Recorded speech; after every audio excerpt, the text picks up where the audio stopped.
It's either you have it or you don't. That sounds like excuses to me. I mean, you got to figure it out, right? If you really have an obsession to figure it out, you will figure it out, right? And every puzzle is constructed differently, right? AI's situation when he came into the league was different than mine. Mike's situation in Chicago was different than mine, right? Everybody has a different puzzle, man. You just got to figure out your own puzzle.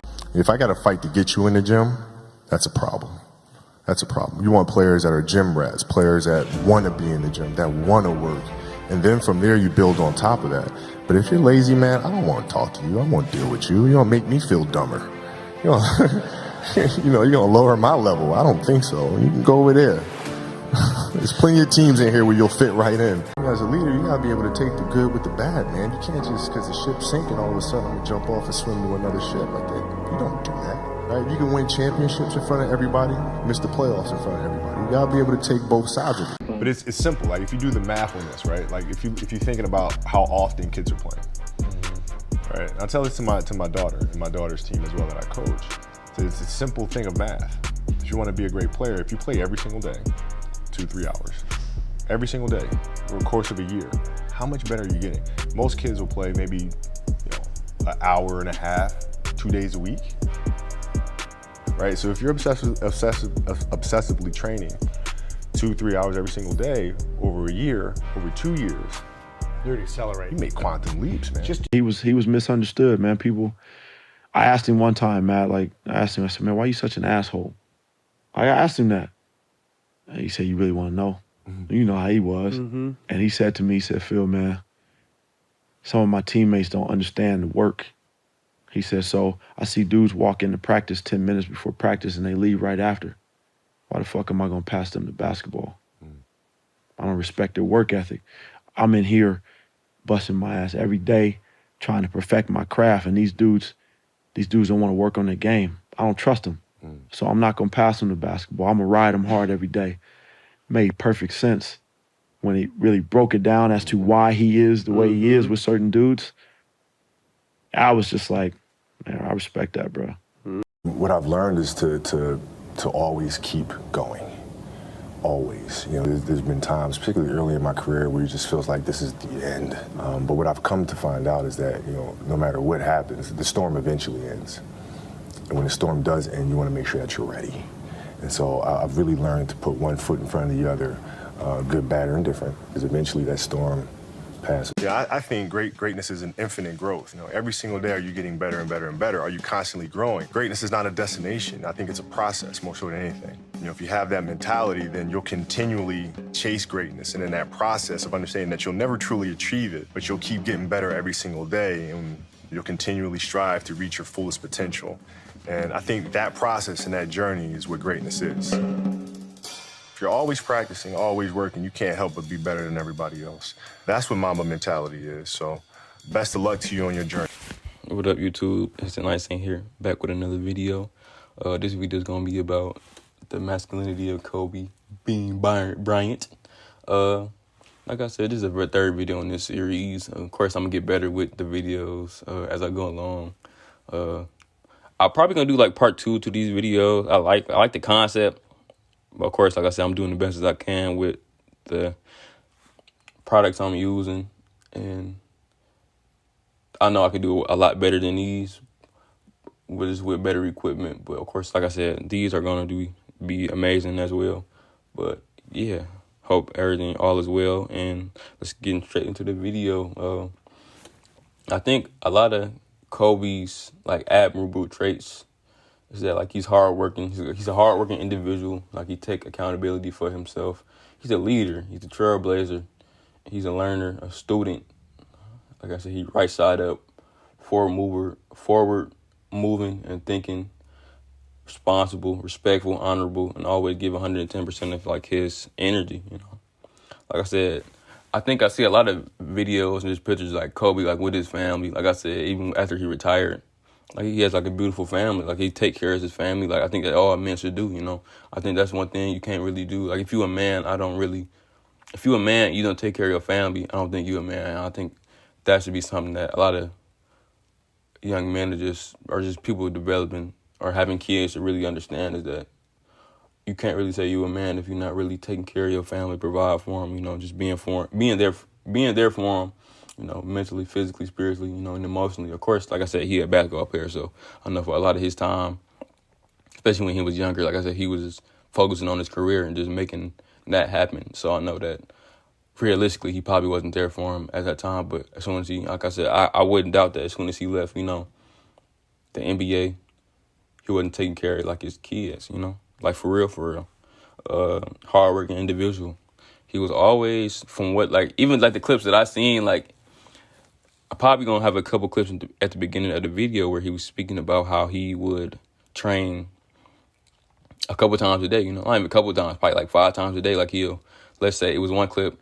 The beginning clip on the video was gonna be like, you know, he probably wake up at 3 o'clock, get up, train 4 to 6, you know, rest for a little bit, go talk to family, you know, eat breakfast, whatever. Went back out to train again, rest up, train again, rest up, train again, you know, and that type of hard work, like I said, it was, like you said in the video, that type of hard work ultimately led to him, you know, being miles ahead of his peers, let's say in the NBA. And of course, you can see this in all type of videos that Kobe ultimately, like, you know, became leagues better than a lot of the people that was in the NBA. Like I said, one of the highest forms of basketball that can ever be played, you know. But yeah, taking accountability for himself and just his actions. Another clip that I have on this video is that I don't know if it was the playoffs, but basically he kept doing like he kept missing a whole bunch of jump shots, and it was airball. Like I said, I ain't gonna lie, it was kind of funny. But of course, I don't play basketball, you know. I can never make the team, like I said, and I was, you know, like I said, I wasn't really a basketball player. I think I just wanted just because I just wanted to try to fit in. But he kept like missing like air balls, and like I think he took it very, very hard, and like it was the playoffs. I think that he said like he just went to like his old high school and he just shot shots all day because that's just something that he needs to improve in. And like I said, and he just didn't want to be like the problem amongst like a team. Like even like for myself, at times I feel like that same exact way. It's like I don't want to ever feel like I'm the weakest link of the team. So, or just causing like extra problems where, like I said, I'm making it harder for my team to, let's say, or making it harder for people around me just to ever succeed with whatever the goal is. So him taking that time to himself to really, like, you know, like, oh yeah, like I did bad in this, but I'm about to go in the gym, go in the lab, go get good real quick, you know. Like I said, so that I won't ever have to feel like that ever again, and so my teammates won't ever have any reason like to not to really trust me with the ball. It's something that's very like admirable. Becoming a leader. I read in a book, I think it was called 21 Irrefutable Laws of Leadership, that leaders are learners. Kobe was like the ultimate student, especially like me watching his videos. Like I didn't start getting into Kobe till I was in high school. Like I said, I always liked LeBron. I like Michael Jordan. I started to appreciate Michael Jordan like as I started to become like a man and started like going after my goals and stuff like that. Like I couldn't really like trying to tap into like your instinct as a man and your killer instinct, and it's not towards something like negative. It was just being able to focus in and zero in on what you need to do, you know. But Kobe was like, it's even like if you've been on YouTube long enough, you've seen like the clips of like Kobe copying like Michael Jordan moves, like by like to the detail, could tell like he was like a student of like the game. It's like even like with rappers, like you know like how rappers like J. Cole was probably a student of Tupac. Of course, not an actual student, but always like studying and looking at his lyrics and like, you know, in a way imitating like who they thought was the best, you know. I think that what they say, imitation to flattery, like that type of stuff is point. It takes skill to imitate somebody and people, and that's how you just learn to become into your own self, you know. That you have to, and when you see something and you want to be as great as that or just even better, so you have to learn somewhere. So being able to learn from, let's say, past greats was something that Kobe like took to like the edge, you know. Especially just with just like the Michael Jordan Kobe comparison. Like me personally, I like Kobe better just because I just like Kobe. Like, you know, he just seemed like he was a whole different monster, you know. And of course, Michael Jordan was a monster, but I just like Kobe more, you know. Personal bias, but hey, respectful. I think that another thing that I always see as well is that Kobe.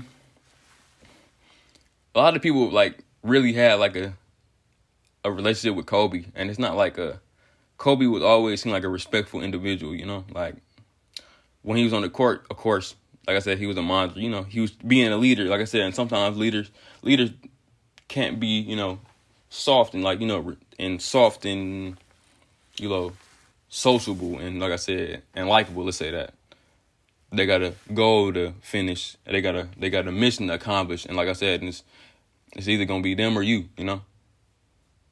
So, but in many ways, like just with his skill set, and like I said, and his all in all, just his aura, he was always very respectful to people. Like I said, you can tell like how many people was like distraught by like, how he died. Like out of all people, like nobody really thought that Kobe was gonna die. Like I didn't think he was gonna die, and I was like, damn, I remember going to work like, damn, I see Kobe there, and I'm like, this can't be real, and I'm like, that was such like a gut punch, and it's like he just seemed like like one of the nicest people, and I think that's one thing about the world. I think everybody fails and like to understand is that like, you know, like that, like I said, a lot of bad things happen to good people, you know, and of course I don't know how Kobe was as a person. Like I said, I can only see this from the media and just watching videos, but he always seemed like he was a respectful individual. Like I said, he just didn't, you know, because some people just seem like, you know, total ass. It's like,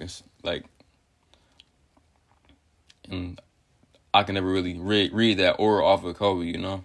But yeah, and he also just seemed honorable, you know.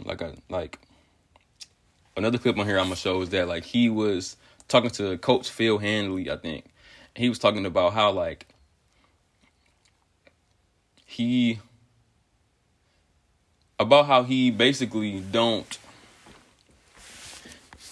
respect has to be earned, you know. Like I said, Kobe has always been a hard worker, but his teammates get mad at him because, like I said, he may not trust them enough with the ball, but it's like they never earned his respect enough to like, you know, get touches on the basketball, you know, because it's just like he puts in 110 hours every day. Like I said, of course I'm exaggerating, but like, and these people are just like weekend ballers, like I said, let's go to the gym type of basketball players compared to him. And he's like an NBA legend. It's like they would come like it's a job, and of course it's a job, but like it's more about a job that somebody wants to be at versus a job that somebody don't want to be at. Now, of course, he didn't say that, or Phil Handley didn't say that in the interview, but that's like sort of how I took it in my own mind. You know, like he put in work all day, every day, while the people that was on his team was, you know, half-assed and shit. So why would you, like I said, trust somebody with the ball, especially if like your main goal is to get the ball in the basket? That's the whole point of basketball, is get the ball in the basket, you know, and get it without allowing the other team to get more baskets than you, you know. And like I said, I deem that very not worthy, but I deem that very, you know, honorable, because like that's not an easy thing to do. And like I said, it often, like I said, that separates people that want to be good versus people that want to be great, you know, and fantastic, and like I said, just phenomenal. Like I said, one in a lifetime type of talents. And like I said, that type of mentality is something that I'm developing in myself. Is like you learn to be your own best asset, and, you know, you learn how to be around people. You understand how to work with people, and like I said, learning how to trust people enough for, you know, doing their jobs and stuff like that. You know, I think it just ultimately just shows how much control that Kobe has in his own self, you know. And like I said, I love it. So yeah, if you like the video, like, comment, and subscribe, and thank you for watching. Thank you.